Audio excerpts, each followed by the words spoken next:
Welcome back to the deep dive. Today we're tackling something really quite profound and often overlooked. We are. It's this hidden history of same-sex love, identity, and frankly, brutal persecution, all taking shape within the chaos of the two world wars.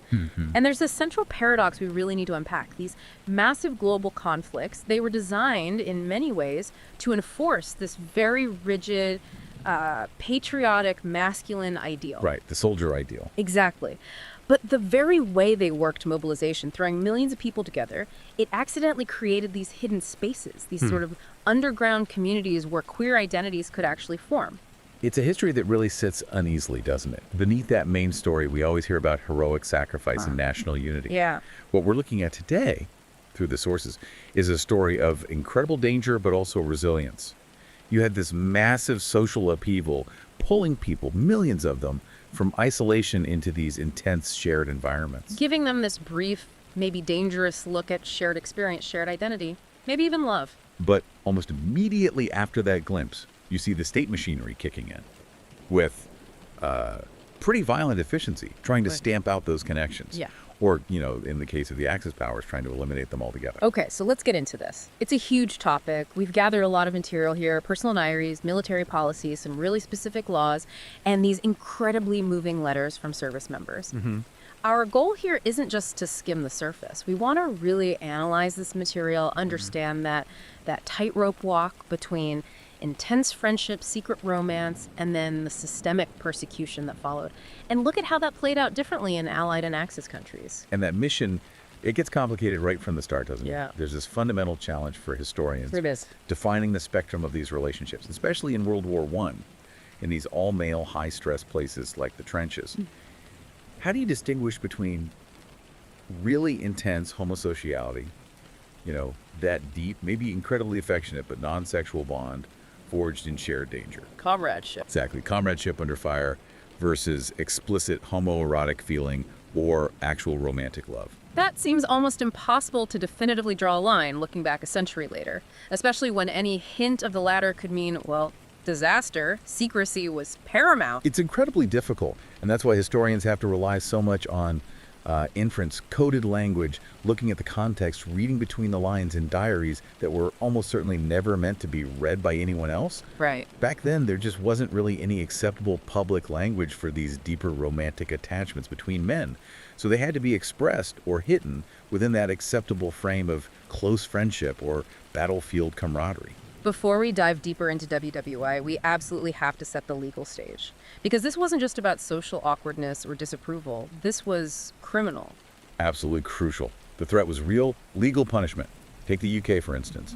Laws criminalizing homosexual acts went back decades.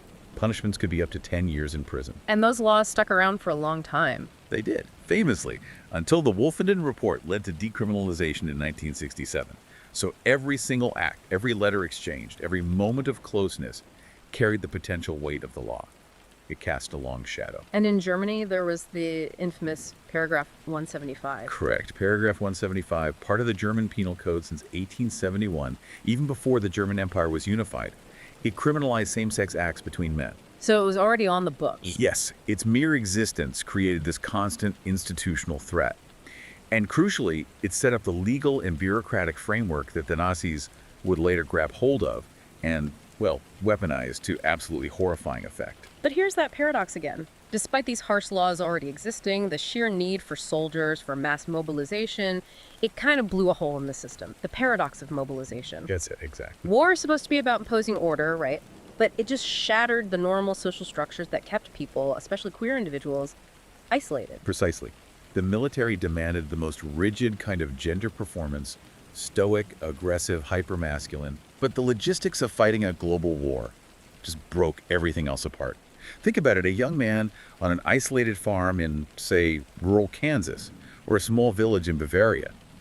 His chances of meeting another man with similar desires might have been close to zero. And then, boom, overnight, he's pulled into these incredibly dense, all-male worlds. Barracks, trenches, ships, remote bases. Yeah. Our sources often talk about this shared life as a kind of monastic fraternity at the front. Cut off from normal society, but packed together with thousands of other men, all facing potential death. So this density, this clustering, It meant that for many men attracted to other men, this was the very first time they realized they weren't alone. They found others like themselves. They discovered shared experiences, a shared understanding of being different.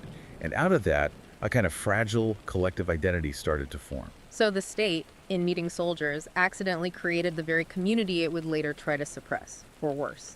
And that shared experience, even with all the danger, it becomes the seed, the accidental catalyst for the post-war liberation movements we see later. It really is the seed of modern activism. These wartime institutions, ironically, provided the physical space where a queer identity could become, legible, shared. It moved from being this hidden private shame to something experienced collectively, even if still secretly. Okay, let's shift gears into part one then. Let's look at this crucible WWI. The Great War, 1914-1918. Male affection under extreme duress. Right. The WWI environment was, as you said, just an intense emotional pressure cooker. It completely stripped away the normal routines, the physical separations of civilian life. Replaced by total reliance. Total reliance. And let's really picture the trench environment. You've got men from wildly different backgrounds, maybe a stockbroker crammed in next to a factory worker forced into constant, unavoidable, intimate proximity. Sharing everything, presumably. Everything. Dugouts, rations, lice, often sharing blankets just to survive the cold. Relying on the man next to you not just to cover you in an attack, but for basic emotional support, physical survival. This profound shared vulnerability, it naturally bred a kind of emotional dependency that went way beyond normal male friendships back home. It became, existential. And all this intimacy, it was actually helped along in a way by the sheer volume of letters being sent. That's a really crucial point. The infrastructure for morale of the Postal Service was huge. Think about this number.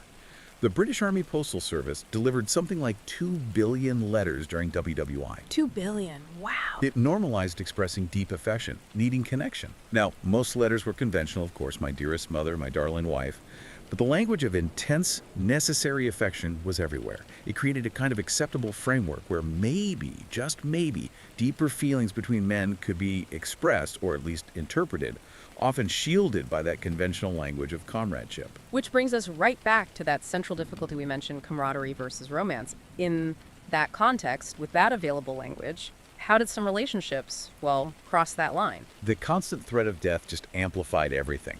When you genuinely believe you might not survive the next hour, feelings like love, attraction, that sense of shared desire, it can crystallize incredibly quickly. No time for ambiguity. Exactly. For some men, that intense proximity, the shared trauma, it pushed homosocial bonding into genuine homoerotic realization. We see hints in the sources, people talking about finding an unexpected glimpse of love amidst the horrors, a fierce protective devotion that was maybe the only escape from the sheer awfulness of it all. So how did the military brass react? We know the laws in the UK, for example, where harsh gross indecency was illegal, but the sources suggest the high command often showed a surprising leniency, at least sometimes. This is really revealing, and their reasons seem purely pragmatic. The military's absolute focus was on unit cohesion, keeping men fighting effectively, winning the war, investigating and prosecuting homosexual acts. That took time, resources, it disrupted units, potentially removed good soldiers or officers from the front. So it was a calculation. Toleration, or at least turning a blind eye, was less disruptive than strict enforcement, as long as discipline didn't completely break down. That seems to be the case, and the numbers back this up. Look at the official figures. Only 22 British officers and 270 enlisted soldiers were actually court-martialed for homosexual acts during the entire war. That seems incredibly low, given the circumstances. It is, and in the German military, similar story. Out of around 3 million men who served, only 292 cases were formally prosecuted. These figures are tiny compared to what the reality must have been. It strongly suggests breaches were often overlooked, that the men involved were otherwise seen as good soldiers, and it wasn't causing obvious problems. Does that suggest a difference based on rank, though? Only 22 officers. Were they perhaps given more leeway? Or maybe just better at hiding it? Or protected? The sources hint that institutional protection played a role, yeah. Officers often had better social connections. Exposing one could cause wider political ripples that the command structure might want to avoid. Plus, that idea of discipline being compromised was subjective. An incident involving decorated soldiers might be quietly dealt with, internally, whereas an enlisted man, maybe already seen as a troublemaker, might face the full force of the law for the same behavior. But overall, the low numbers point to a kind of systemic tolerance, a tacit don't ask, don't tell avant la lettre, providing this very fragile temporary shield. And this hidden reality, it did find its way into the public consciousness, didn't it? Though maybe in a veiled way, through literature and art. Absolutely. The great WWI writers and poets, Wilfred Owen, Siegfried Sassoon, later J.R. Ackerley, they became the first, albeit often coded, chroniclers of these intense emotional bonds. Their work is frequently, as the sources say, tinged with the erotic. You see this intense fascination, this devotion that feels, well, more than just platonic friendship. Like the way they sometimes wrote about beloved officers, or perhaps idealized the common soldier. Using admiration or grief as maybe a way to express something deeper. It was a vital outlet, culturally. For a society grappling with the aftermath of this unprecedented concentration of men, these writings were the first public hints about the hidden emotional landscape of the war. They captured a longing for closeness that the war itself both created and ultimately forbade. So it seems like the trauma itself was playing this really complex double role. It really was. On one hand, the hyper-masculine demands of the military, forced emotional restraint, stoicism, a denial of vulnerability, deep repression. But on the other hand, the constant shared danger, the physical closeness, sharing beds, sharing grief, that created the very intimacy where queer feelings, queer identity could actually be realized. Repression and realization happening side by side, fueled by the same brutal reality. Let's transition now to part 2. What happened when that fragile shield, that anonymity, broke, the terrible cost? When someone was exposed, the consequences were swift and devastating. We're talking corporal punishment, imprisonment, hard labor, and the complete permanent destruction of the reputation, both in the military and back in civilian life.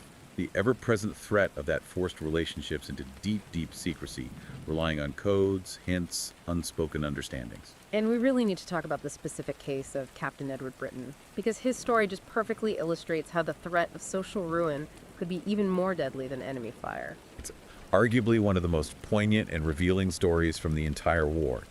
It really highlights how queer lives were often erased, hidden beneath that acceptable narrative of heroic sacrifice. Oh. So Captain Brittain, he's the brother of Vera Brittain, the famous writer and pacifist. Right. June 1918, he's fighting on the Italian front, a decorated officer.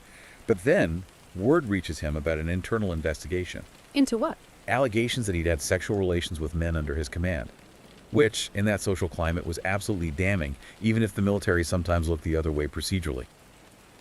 Now, here's the critical part. The sources show that the day after he was warned about this investigation, likely through censored male Britain, led what's described as a hopeless, full frontal attack against a heavily defended enemy position. And he was killed. The timing is just incredibly stark. It strongly suggests it wasn't accidental. His sister, Vera, she later came to believe, and wrote about it, that he deliberately sought death. Essentially, committed suicide via enemy action to avoid the public disgrace and shame that a court-martial would bring on himself and his family. He chose certain death over social ruin? The evidence points that way. He preferred facing enemy machine guns to facing the social and legal consequences back home. His story shows how the internal conflict, the fear of exposure, could be more immediately lethal than the actual war. And his death gets recorded as heroism, a brave officer falling in battle. The acceptable narrative completely erases the likely reality of why he died, the unbearable pressure of systemic prejudice. Exactly. And we have to wonder how many other stories like his are hidden within the lists of the fallen. How many men sought the clean death of battle to escape an unclean social condemnation? Their stories of love, fear, and desperation just wiped away by the demand for simple, heroic narratives. Let's briefly swing back to the German situation during WWI. You mentioned earlier they also tended not to aggressively investigate these incidents. Yeah. Pragmatism rule. Yes, during the war itself, that strategic leniency seemed to hold in the German army too, but that changed dramatically after Germany's defeat in 1918. How so? The national trauma of losing the war, the collapse of the old order, it created this fertile ground for the poisonous stabbed in the back myth, the Dolchstoßlegende. The idea that Germany hadn't really been defeated militarily, but betrayed from within. And they needed scapegoats for that betrayal. Precisely. And homosexuals, alongside socialists, Jews, and other groups seen as deviant or un-German, became prime targets. They were painted as symbols of the internal weakness, the moral decay that supposedly cost Germany the war.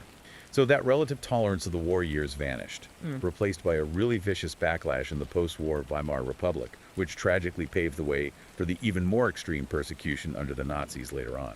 But even amidst all this tragedy and rising persecution, that sheer scale of WWI mobilization had one lasting, maybe unintentional positive effect. It acted as a catalyst for a collective identity. That's the crucial takeaway, ultimately. It was a turning point. Yeah. Because the war brought so many isolated individuals together, it made queer identities, in a sense, legible. People realized, I'm not the only one. They shared experiences, recognized shared discrimination, and that shared awareness started to fuel early political organization. And we have a specific example of this. Yes, the story of Henry Gerber is often cited. He was a German immigrant who served in the U.S. Army during WWI. Okay. He apparently attempted suicide in 1917, overwhelmed by the shame and isolation related to his sexuality.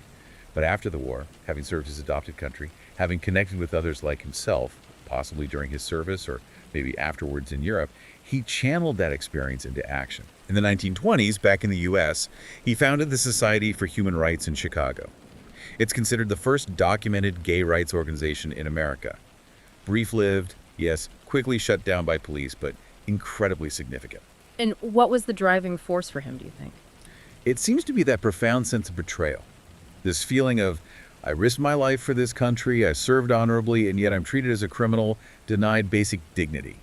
That moral indignation born from wartime service followed by discrimination became this powerful engine for demanding rights. It's established this principle.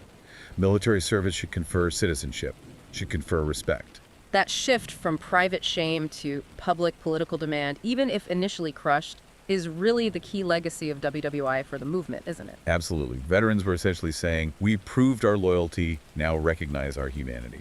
Okay, let's move forward now into part 3, World War II. Here, things seem to scale up dramatically. We move from that more localized, sometimes inconsistent approach in WWI towards much more formalized, institutionalized exclusion, especially in the US and UK. The scale of WWII mobilization just dwarfs WWI. Millions upon millions more people pulled from their homes, concentrated in new places. Often it was urban centers, major ports, training hubs, cities like London, New York, and perhaps most famously, San Francisco. Ah, San Francisco, the accidental queer metropolis. Exactly. For countless gay and lesbian service members coming from small towns or isolated rural areas, these cities were a revelation. Suddenly, there was a degree of anonymity, economic independence from family, and the chance to find others. Bars, social networks, communities started to form in a way that just wasn't possible before. But this new visibility, it came with immense danger, didn't it? Oh, absolutely. The sources are very clear on this. The number one rule for survival within the military structure was essentially be invisible. You couldn't draw attention to yourself. Not at all. So service members were fighting this exhausting two-front war. On one hand, the Axis powers. On the other, this constant internal battle against the ever-present threat of discrimination and exposure in the barracks. And the stakes were arguably higher now because the U.S. military in particular was actively trying to formalize its anti-gay policies, thinking it had learned lessons from WWI. And that formalization took the shape of medicalizing difference, right? Treating homosexuality not as a behavior, but as a pathology. Precisely. The military, especially the U.S. Army, leaned heavily into psychiatry. They started implementing psychological screening at induction centers. Ostensibly, the goal was to weed out men prone to shell shock or combat fatigue, but it quickly became a tool for social engineering. How so? Well, the military adopted the prevailing psychiatric view of the time, which was deeply flawed, we now know, and officially classified homosexuality as a disqualifying diagnosis. It was labeled a form of mental illness, a psychopathic personality disorder. Which is incredibly damaging language. Hugely damaging. It pathologized identity itself. And it set this official government precedent for discrimination based on sexual orientation that would last for decades. It wasn't until the 1970s that the American Psychiatric Association finally removed homosexuality from its list of mental disorders. What was the immediate impact of these screenings during WWII? Initially, the screenings did turn away some men. Estimates were around 5,000 early in the war. But, the system wasn't perfect. Many, many more men successfully lied their way through, often because local draft boards were more focused on filling quotas than on strict psychiatric vetting. But if you got in and were later discovered, then the standard procedure was still pretty severe. Court-martial, dishonorable discharge, potentially hard labor. But court-martials, they're public, they're costly, they take time. Not ideal when you're trying to fight a global war. Exactly. The military needed a quicker, cheaper, less visible way to get rid of service members deemed undesirable. And this led to a truly insidious bureaucratic invention. The administrative discharge, specifically the Section 8 discharge, often referred to as the Blue Discharge. The blue discharge or blue ticket. Why blue? Because it was literally printed on blue paper, distinguishing it from honorable discharge certificates, white, Yeah. or dishonorable ones, yellow, that resulted from a court-martial. It was an administrative dismissal, no formal trial, no court hearing, issued for reasons like inaptitude or, crucially, undesirable traits of character. Which became a catch-all for homosexuality. Overwhelmingly so. It allowed the military to bypass the costly court-martial process, save time and resources, and remove individuals quickly and quietly. On paper, it wasn't technically a dishonorable discharge, but without honor, but in practice. In practice, the consequences were devastating, weren't they? This wasn't just about being kicked out of the army. It was catastrophic, especially economically. The Blue Discharge, designated without honor, was disproportionately handed out to gay and lesbian service members, and also very significantly to African Americans, often for minor infractions or simply prejudice. We know around 9,000 service members received a Blue Discharge specifically linked to their sexuality during WWII. And the without honor status meant? It meant they were barred from receiving any benefits under the GI Bill of Rights. Let's really spell that out. The GI Bill was the bedrock of post-war American prosperity for millions. What exactly did a blue discharge deny them? Everything. No tuition assistance for college or vocational training, no low-interest loans to start a business, and crucially, no access to the VA home loans that fueled the massive post-war housing boom and the growth of the middle class. They served their country, risked their lives, and then were systematically excluded from the rewards, from the chance to build a stable post-war life. It was structural economic punishment that lasted a lifetime. And the military's efforts to identify gay service members, they became almost paranoid, didn't they? Especially when they couldn't reliably prove anything. Yes, the institutional paranoia really deepened. Early attempts to find some kind of objective scientific test, like measuring hormone levels or other physiological markers, failed completely, often laughably so. They couldn't consistently prove someone had committed a homosexual act, so they shifted their focus. From acts to identity. Exactly. This led to a really chilling policy change in January 1944. The War Department authorized discharges based on suspected latent homosexuality. Latent, meaning you didn't even have to do anything. Precisely. You could be kicked out simply because officials thought you seemed gay, or exhibited mannerisms deemed effeminate, or were just perceived as potentially homosexual based on very subjective judgments by officers or psychiatrists. It eliminated the need for any evidence of actual behavior. It basically codified prejudice into policy. It did. It effectively mandated absolute conformity to a narrow heterosexual masculine norm. Any perceived deviation could lead to discharge and the lifelong stigma of the blue ticket. The goal became preemptive purging based on suspicion alone. It's a truly frightening level of institutional control. But amidst all this systemic oppression, we find these incredible stories of personal resistance, of human connections surviving against the odds, like the correspondence between Gilbert Bradley and Gordon Bousher. Their letters are just Yeah. extraordinary, a truly priceless find. Hundreds of them, exchanged between Gilbert Bradley, who was serving in the British Army, and his partner back home, Gordon Bousher. They reveal the exquisite risk, as one source puts it, they took with every single letter. Because in the UK, we have to remember, homosexual acts were still illegal, punishable by prison, right up until 1967. Exactly. Discovery didn't just mean military punishment, it meant serious prison time.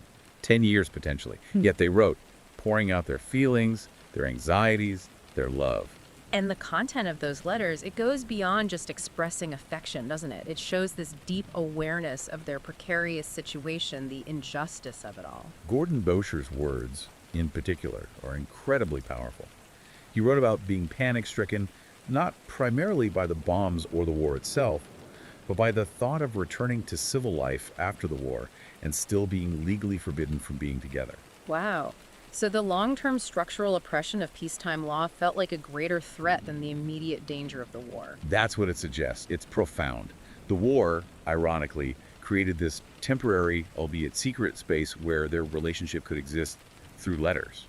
Peace meant returning to a society where their love was criminalized, where they faced guaranteed, legally enforced separation. That understanding of their own place in history is remarkable. It truly is, and Gordon Bousher seemed acutely aware of this. He had this incredible historical self-awareness. Didn't he write something explicitly about hoping that their letters would survive?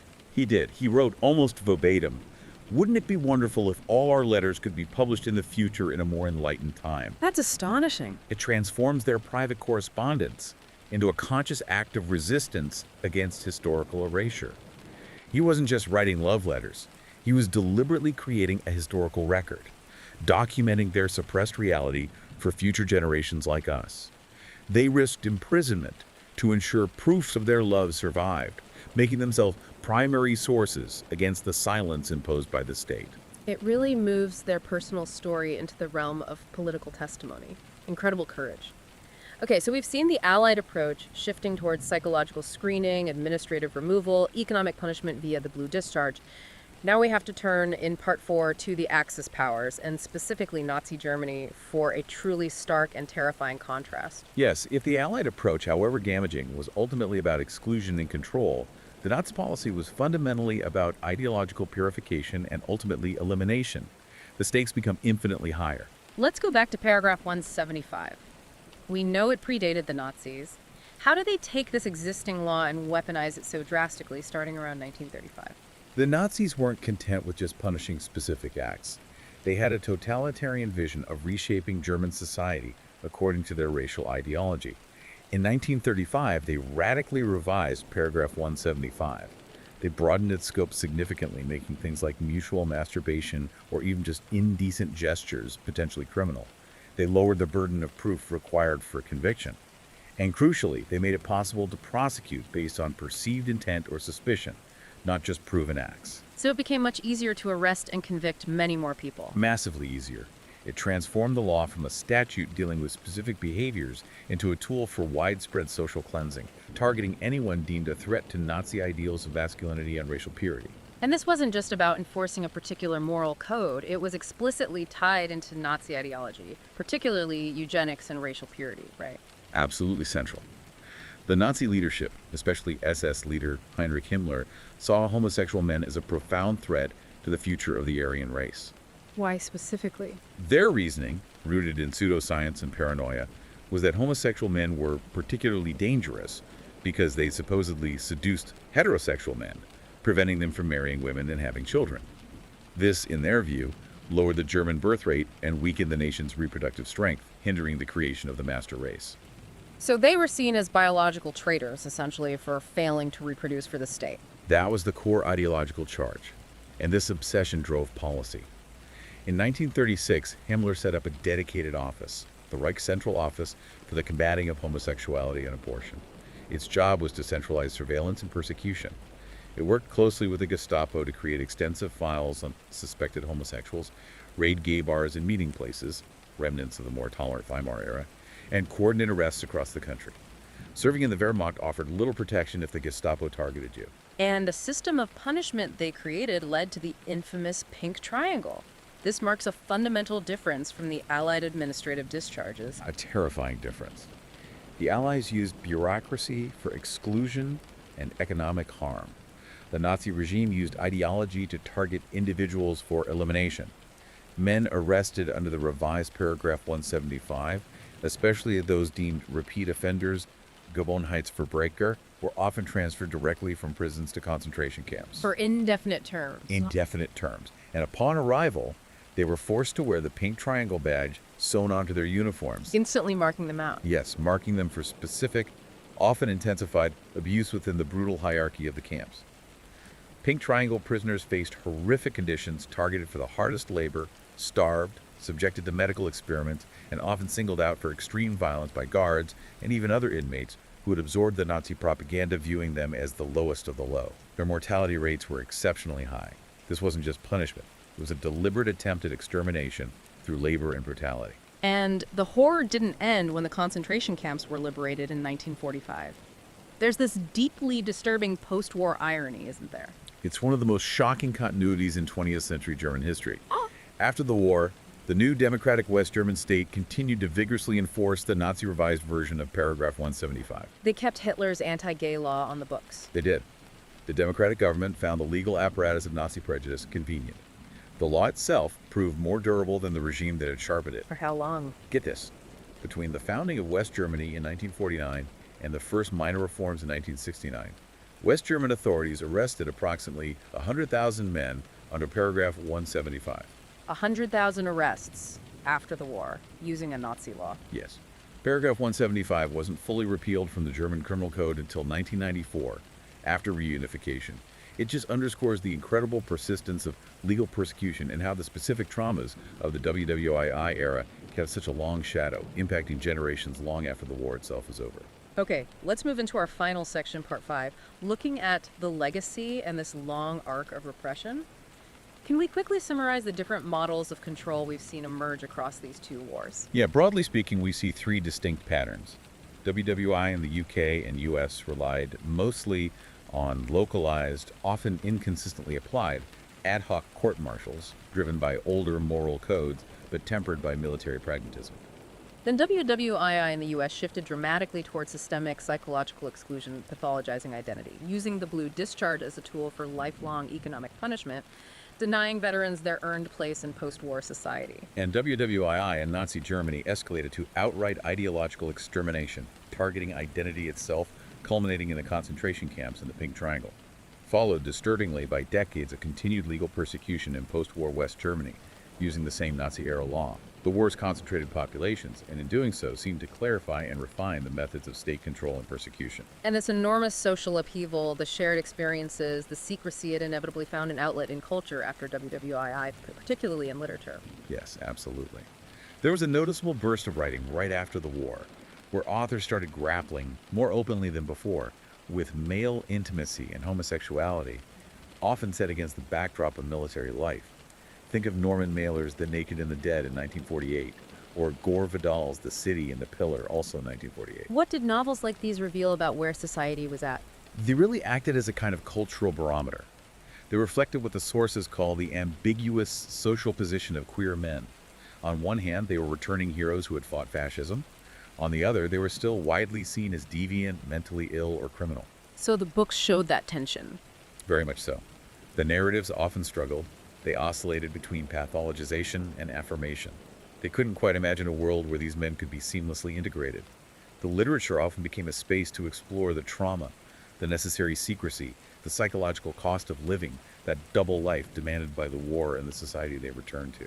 Now, perhaps the most crucial point for understanding the long-term impact, the toxic lifespan of these wartime policies. That deep sense of betrayal felt by veterans risking everything only to be penalized became a major driving force for the modern LGBTQ+ rights movement. That sense of betrayal is absolutely fundamental. It provided decades of moral fuel for activism. And it's critical to grasp that the policies forged in WWII, the psychiatric diagnoses, the undesirable discharges, the focus on latent tendencies, they didn't just disappear in 1945. They formed the bedrock of military policy for decades afterwards. Through the Cold War, Korea, Vietnam, The numbers continued to climb long after WWII ended. they did. It's staggering. Between the end of World War II and the eventual repeal of Don't Ask, Don't Tell in 2011, estimates suggest at least another 100,000 service members were kicked out of the U.S. military, specifically because of their sexual orientation, using the same basic discriminatory frameworks established back in the 1940s. And we can draw a direct line from those policies to iconic figures in the movement. Absolutely. Look at Harvey Milk. Before he became a pioneering openly gay politician in San Francisco, he served in the U.S. Navy during the Korean War era. He was forced out, given an other than honorable discharge because of his sexuality, under the very regulations put in place during WWII. That personal experience of exclusion absolutely fueled his later fight for political power and visibility.